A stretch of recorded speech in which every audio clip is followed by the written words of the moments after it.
So iOS 27 developer beta has been out for about 2 months now at this point, and we continue to learn about brand new features that we didn't know about. Specifically today, I want to talk about the lock screen because it got 5 brand new features in iOS 27 that nobody's really talking about. So let's break down exactly what's new so when the update comes out in September, you're ready to play around with these brand new features.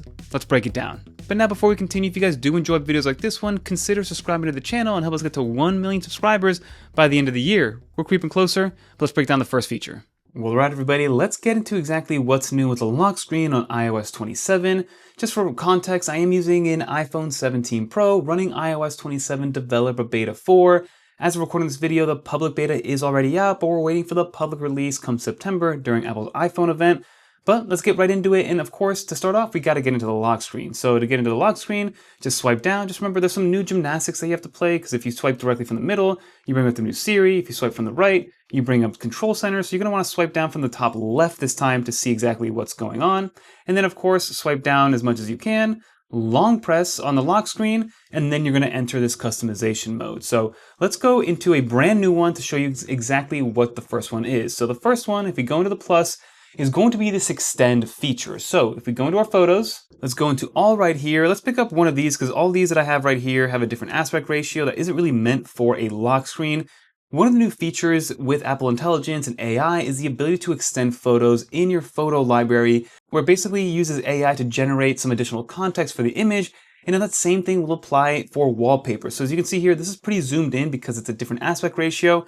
But if I pinch down, you see that the top of this is going to be blurred, right? And then you get the option over here to extend. So if I want to maybe move this around a little bit, center it, and then I press the extend button, it'll then generate a brand new context for this image so it fits on your lock screen to kind of make sure that it works as a wallpaper. It's going to take a second, so I'll come back, or maybe we'll fast forward to see exactly how long this takes.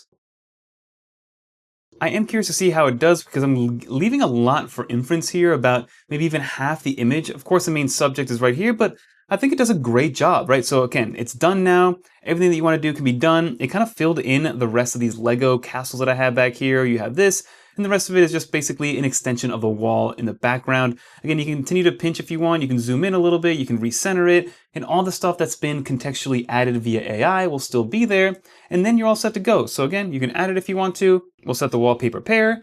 And then voila, there you have it. You have your brand new wallpaper. So that is going to be the first new feature, is the ability to extend an image as a wallpaper directly from the lock screen. The next one's all about generating brand new wallpapers, literally from scratch using image playgrounds. Now, image playgrounds did come out, I believe, with iOS 18. So let's go over here. Let's add a new one again.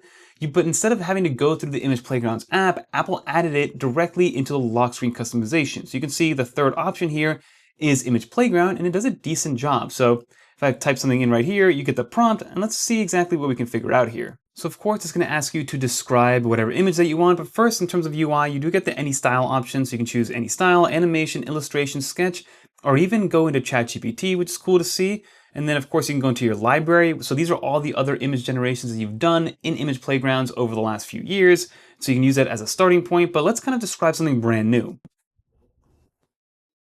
So here we have a football-like player with Goku-like aura all over them. So Goku is a specific IP. I'm curious to see how it handles that. Let's see if it's able to get this done. It says unable to use that reference, try a different description. So again, we can't really use that. So let's get this out of here. So this time I said football player with yellow aura all around them. Let's see exactly what it ends up spitting out here. We'll give it a second to load up.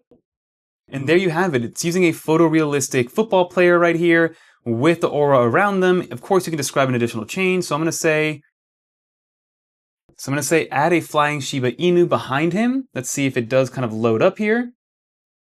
I'm curious to see if it's able to handle this prompt again. This is generating kind of slow. My phone isn't really, hot to the touch or anything. I do have the fan kicking in from the D5 charger. I'll leave this one linked down below. I've mentioned it a few times, but there you have it. You do have a Shiba behind that football player. We'll press the check mark. It'll add it as a wallpaper, and then voila, there you have this craziness that is an image generated but from image playgrounds, brand new wallpaper. Of course, you can see that there's some things kind of iffy, like those aren't real numbers, those letters are a little bit messed up, but at least it is something brand new inside of the lock screen. And then I'm going to cancel that and go to a different lock screen to kind of go to the next one. So if we tap in here, this is my actual original lock screen. The next thing that's brand new in the lock screen is if you go into here and we press customize, we've been able to change the size of this clock right here for a little while, and with iOS 26, it gave us the liquid glass slider to change the opacity of the numbers, but now you get a brand new option. Over here you have a new button, and if you tap that, it basically hides away the clock permanently on that top bar right there. So if you don't want to have something huge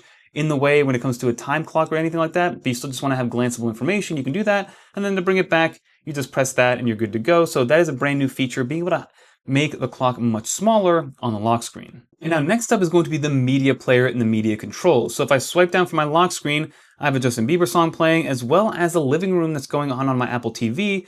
Now you have the ability to just completely swipe these away, whereas before you weren't able to do that. So if I kind of swipe down a little bit to show you what that's like, you can swipe this away to clear it, and then this one also, you can clear this. Even while it's still playing, it's not going to pause your music, it's not going to change anything.